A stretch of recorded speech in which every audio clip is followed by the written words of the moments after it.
嗨，大家好，我是躺平叔，今天是2025年12月4号。这一期咱们继续胡聊胡适、胡轾、胡威还有胡一金老师今天咱们聊两个胡适的上市公司。通过这两个上市公司咱们也了解当前上市公司当前这个中国的企业是什么一个状况。首先是跟房地产相关，大家还记得吧？这个广州有一个建筑就是最丑的地标建筑这有很多网友给他送的，叫铜钱大厦，不是一直在拍卖吗？咱们节目也介绍过好几回。房地产的出清已经从背债人开始触及到债权人。这个最近就是广州的原大厦又一次流拍，它应该是第3次拍卖了接下来从这个建筑到土地总共估价17个亿，第一次起拍13.6亿，再到第二次起拍12.24亿，两次拍卖之间间隔不到1个月，从它的估价到最后拍卖是差5个亿关键是没卖出去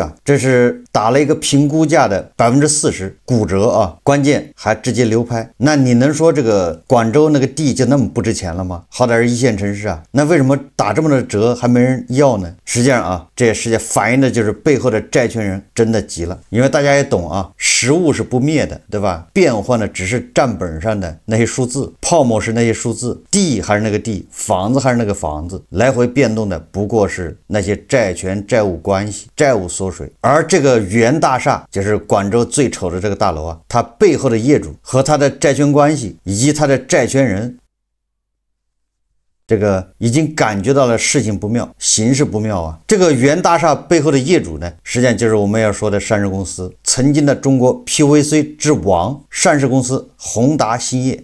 2013年，宏达兴业花10亿建了这个铜钱大厦，成了这个宏达实业资本化运作的顶点。本来这个宏达实业是做 PVC 和烧碱的化工巨头。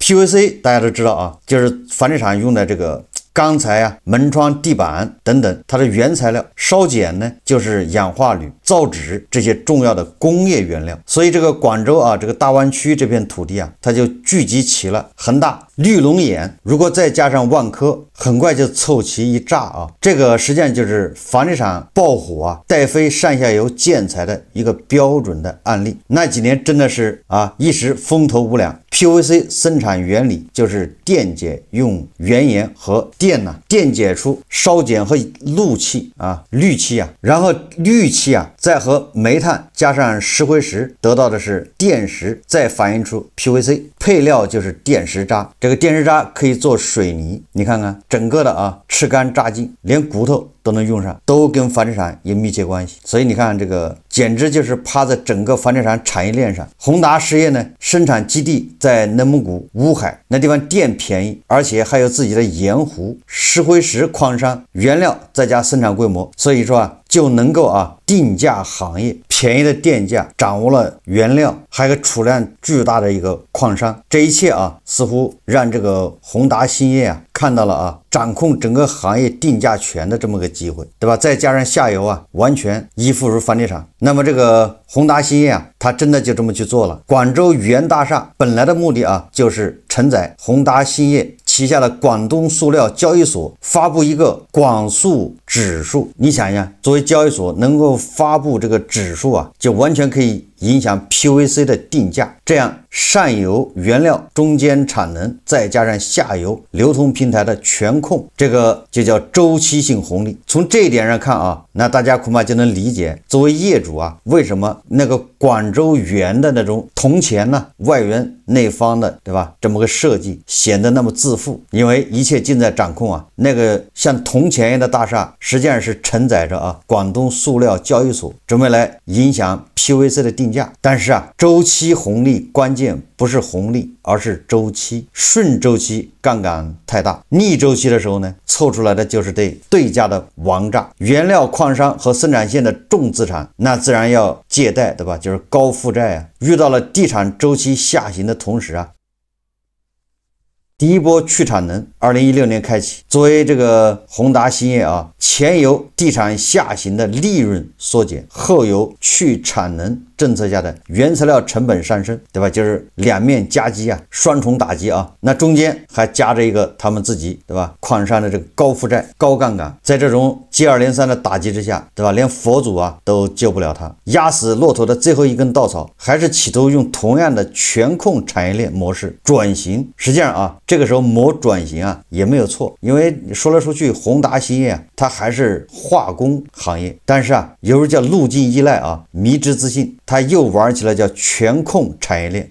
为什么要玩全控产业链呢？因为他控制了一家上市公司，上市公司啊，在胡氏啊，我一直说它就是一个提款机，所以对宏达兴业来说啊，上杠杆已经成了习惯。最主要是因为借钱便宜，于是一边给大股东的关联企业走预付款，这个一般都是占用上市公司的资金啊，大股东占用，这就是掏空上市公司啊，转移利润，同时财报作假，虚增利润，用财报，对吧？修饰过的财报、虚假财报去发短债募集资金，短债又用来长投，幻想转型，但最后一笔超短期债券利息都还不上，雷就爆了啊！整个事情全部砸了。2019年12月16号，宏达兴业公开发行了2427万张可转换公司债券，募资总额为24.27亿元，期限为6年，债券简称宏达转债。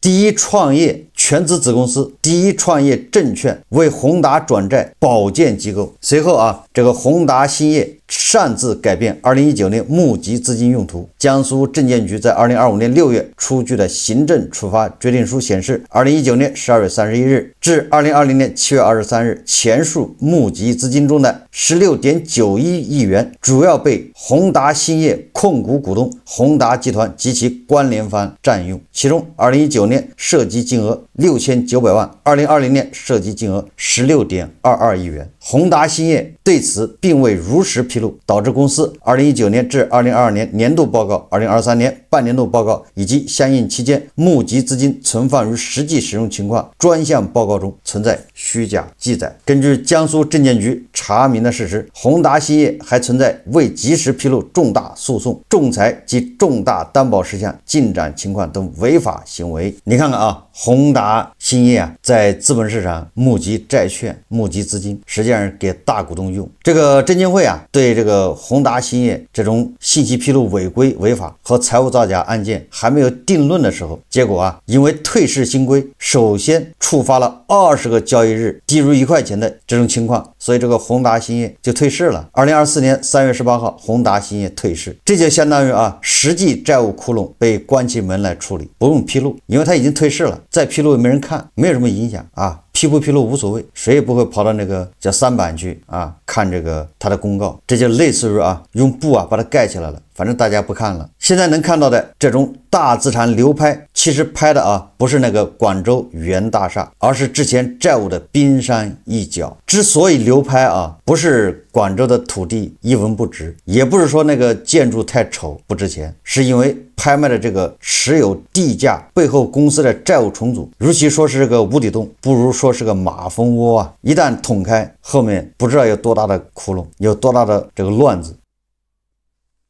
所以我们啊，在房地产节目里面多次谈到这个广州原大厦拍卖，我们还一直觉得纳闷，为什么都没人出价呢？零人报价，而且从2020年它那个估值是56亿原大厦，现在12亿往出卖，没人报价，什么意思？那个原大厦是2018年，刚才说了，造那个房子加上地价就超过10个亿，所以说皮裤套棉裤必有缘故。为什么卖12个亿都没人报价？下面还要再拍一次。实际上啊，预示着这个宏达兴业背后的这个债务规模，房地产带来的整体债务已经从房地产本身的折损开始触及到债权人。表面上看啊是卖的那个大楼，实际上背后还拖着你看不见的债务。也就是说啊，老鼠拖木仙啊，大头在后面。现在整个房地产的出清啊，从万科对吧，现在放弃治疗，说明这个房地产出清啊已经进入这个白热化，从房产本身的折损开始触及到债权人，这就代表着啊最后的出清阶段。未来涨不涨和现在还跌不跌已经是两件事。大部分债务啊是关门处理，用这个会计师的话啊说啊，无法表达意见或者无法发表意见，只能说啊，如果是触及债权人，是最后阶段，也就是加速阶段。在这个阶段中啊，人挡杀人，佛挡杀佛，一切啊都会灰飞烟灭。总之，别拿运气啊当本事，别拿周期当红利。所以这个广州元大厦的拍卖后面牵出这个宏达兴业的一系列债务，实际上背后指向都是房地产的起起伏伏，高杠杆、高周转。房地产本身对吧？现在已经在清算，在出清。那么依附于房地产的这些行业，有一个算一个，依附的越深，被套的就越深，一样的也要清算，无一幸免啊。所以这个广州元大厦讲的是房地产低迷它对下游行业的一个影响。宏达兴业作为上市公司啊，也只是九牛一毛啊，已经退市了。实际上啊，我想说的是，胡氏这5000多家上市公司还有多少被房地产牵连，但是现在依然在修饰报表，还在苟延残喘，还想保住自己的上市地位，甚至还有企业居然跑步 IPO， 比如马可波罗瓷砖，对吧？典型的是依附房地产的，这房地产不行了，很多上市公司都在退市，搞不下去，对吧？因为应收账款回不来，资金链断流，导致这个以前的这些财务造假露出水面。但是依然啊，还有房地产上下游的企业居然还上市，还融资，还来割韭菜，这个确实不应该啊。这是广州元大厦的故事。我们再看一个故事啊，也是上市公司。最近啊，有一个企业，它这个进大门的时候那个标语啊，引起了网友的热议。这是怎么回事呢？有网友曝光啊，广西恒益新材料有限公司啊，这家位于广西钦州的啊一家新材料公司啊，在进大门的地方门头上挂上了一行标语。这个标语啊，让网友非常无所适从啊，说进入厂区请自觉放弃一切自由。这个话看了之后啊，虽然自由这个东西在印度啊可有可无，而且对吧，印度这个自由这两个字这个解释起来也比较复杂，到底跟美西方那个自由是不是一个含义，这印度人也不清楚啊。虽然有首诗叫什么生命诚可贵，爱情价更高，若为自由故啊，两者皆可抛。这应该是个革命先辈的诗吧，姓夏是吧？我的名字我忘了啊。自由和这个工厂上写的这自由，还有我们啊语境中这种自由到底是不是一个意思，咱也不知道。但是进入厂区请自觉放弃一切自由，还是刺激到网友了。虽然本来你也没有这玩意，但是我感觉就好像那个太监对吧，没有但是你不能提，你本来也没有啊，但是你提了那就是侮辱。或者本来你这个对吧跟别人不一样，但那你也不能提。网友破防了，该不该破防？我觉得该破防，虽然没有，但你不能侮辱，没毛病啊。一个企业对吧，居然挂出这样一个标语，你可以说这个企业治理水平一般，对吧？都是草台班子。但是恰恰它是一家上市公司啊。12月2日，这家公司的工作人员告诉潇湘晨报记者，这件事可以咨询当地警方。记者追问详情，工作人员回复：不要网上有什么事就找我们，跟你有什么关系？多此一举，有什么事情找公安去，吃饱了撑着是不是？干点正事，作为人。你看啊，这个记者打电话去啊，结果这工作人员告诉记者，你这吃饱了撑的，对吧？你做点人事吧，啊，干点正事。12月2日，钦州港派出所工作人员告诉记者，标语已经撤掉，就是前几天的事情，我们跟公司反映过了，第二天公司就撤掉了牌子。工作人员说啊，还有疑问可以向公司或劳动部门反映。记者联系钦州港综合执法局，工作人员称他们只能去要求企业整改，但是企业已经撤掉了，他们也做不了什么。记者联系钦州市劳动部门，一名工作人员对记者说，在他看来，这个标语内容确有不妥，他向记者询问了公司名称，承诺将联系公司了解情况。这家公司就是上市公司恒益石化的子公司。大家都知道啊，既然是胡氏上市公司，那代表着治理是规范的，代表着在国内啊是高质量。你是上市公司啊，你是有一定的治理水平的。结果这个简直是个法盲干的事啊！也就是说啊，你就知道胡氏的上市公司到底都是些什么货色。工厂不是监狱，对吧？你要这么一写，实际上你就相当于对外宣称啊，我这个是个劳改营、集中营，是监狱，来了你就要放弃一切自由。有网友说，我只是去上个班，难道还要签卖身契吗？吗？我来谈谈我对这个事看法啊。首先一个从企业角度来说啊，主要体现的是一种傲慢。企业从安全角度来说，对吧？这个我管过工厂啊，这种新材料工厂我也管过。工厂里面是安全大于一切，稍不小心就有事故，而且有的时候事故就非常惨烈，对吧？还记得这个内蒙古那个中金黄金那个下面子公司啊，那个选矿，东北大学是6个还是几个大学生去实习，对吧？掉到那个矿浆那个选矿的机器里面，多惨！就我举这个例子什么意思？就是工厂里面啊，一旦出事，那非常惨。所以在工厂里面啊，怎么强调安全都没毛病，安全第一。尤其像这种工厂，它不像什么，对吧？那种高科技的啊，高技术含量的工厂，安全，对吧？那工厂就像那个一尘不染。尤其是这些矿业企业、材料企业，傻大黑粗啊，环境非常恶劣，所以他要求这个工人，对吧？服从这种管理规章制度，这个没毛病。但是啊，这和放弃自由，对吧？这是两码事。这个企业原意恐怕就是你进了厂，你就得按照规章制度来，你别想怎么样就怎么样，对吧？这个安全守则，这个职工守则一大堆的啊，你都得背，照着上面操作，还操作守则一大堆的，你就一丝不苟按照这个来，没有你自己发挥的余地，对吧？就没有自由空间。但是啊，企业这么说，那就是简单粗暴，实际上反映的就是一种傲慢。放弃一切自由，更像是赤裸裸的恐吓。有些事情啊，它是这么运行的，但是你不能说。虽然我们没有，对吧？这个自由，但是你不能说啊。你一说，那我就不愿意了。所以反过来我说啊，这个很多网友很生气啊，无非就是破防了。这就是《皇帝的新装》里面那个小孩，这个企业有点类似那个小孩，他只不过把那个潜规则，把这个，对吧？桌子底下行之有效的东西，他说出来了而已。这个我们受不了，受不了的都是皇帝啊！你居然说我没自由。大家想一想是不是这个道理？所以说啊，网友破防，当然我也不是表彰这个企业啊，这企业这么赤裸裸、明目张胆，这不对。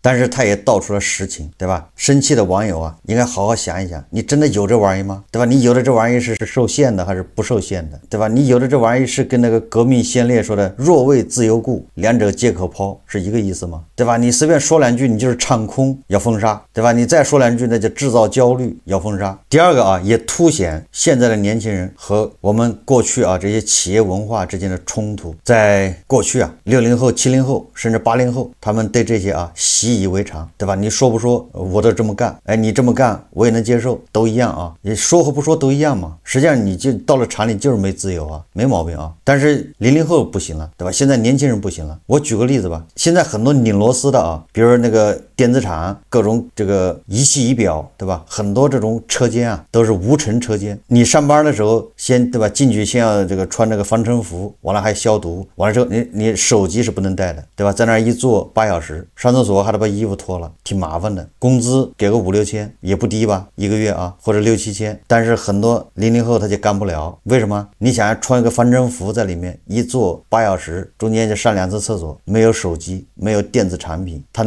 这对他来说就是坐牢，比坐牢还惨。你坐牢还可以跟狱友，对吧，在那儿聊聊天，吹吹牛。到顶上还有电视可以看，所以很多年轻人受不了啊！你这个相当于也是剥夺了他自由吗？这8个小时基本上属于失联状态，跟外界失联，你说年轻人他受得了吗？对吧？这个手机是一刻都不能分离，所以我只是举这么个例子啊，也就是说时代变了。从这个00后啊，从年轻人网友的角度来看，是吧？铁拳这么说我也认了，你一个企业这么说我受不了，不能接受。和尚摸得，你阿扣就是不能摸，是不是这个逻辑啊？和尚摸我就忍了，阿扣摸那不行。好，这期节目啊我们就聊到这里，感谢大家收看。如果喜欢我的节目，欢迎订阅转发，也可以在下方留言评论，谢谢大家。